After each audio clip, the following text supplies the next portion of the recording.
Today we are going to start chapter 4, which deals with probability, which means the chances of things happening. And today we're going to talk about experimental probability, which means kind of doing some activities to see what really happens.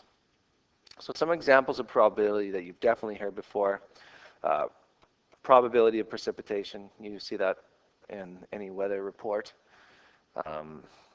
Baseball players, the percentage that they are expected to hit, it's called their batting average. That's a probability that they're going to get a hit. You can see here goalie save percentage, chances of there being side effects from drugs. Lots of places in the world where you are going to talk about probability. This is a situation where Shelley is in charge of the assembly line that makes fluorescent bulbs, and she has found, after randomly choosing a light bulb, so kind of doing an experiment, that out of 265 chosen in the random sample, 2 of them were going to be defective. So to figure out that probability of that happening, probability of there being a defective light bulb or fluorescent light bulb, that the chances are 2 out of 265, and that would be writing the answer as a fraction. To change that to a percentage, we would first change it to a decimal.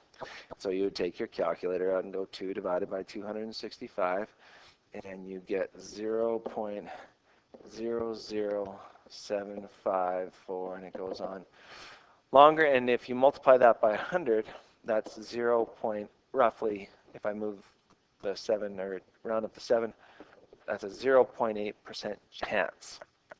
So if we apply that then to a shipment of 5,000, I would set up a proportion. If we know 2 out of 265 are going to be defective, how many out of 5,000 would be defective? And really, when you're solving that, it's the same thing as finding the 0.08%, which we would change to a decimal, and multiplying it by 5,000. It's the same difference, so I'm going to go ahead and do that. 0.00755, I think it should be rounded up to, times 5,000, and you get approximately, you get 37.75, so approximately 38 bulbs. You can't have a fraction of a bulb, so you would round accordingly. So that's nothing too hard and nothing too crazy. You also are going to ask to analyze some situations. So if you look at a forecast and you're planning to go fishing on this Saturday, but you definitely don't want to go if it's below freezing, and you see there's a wind and it's going to be partly cloudy, do you decide to go? And here are the temperatures from the previous years on that Saturday. What do you think the chances are that the weather is going to be good? Would you look at the mean? Would you look at the median? Would you look at the mode?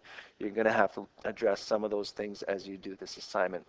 So same drill as always, check definitions, get your practice in, ask questions about it, and then show off your knowledge. You might even want to get a math on the job done or the roots of math done for this unit. And that's it.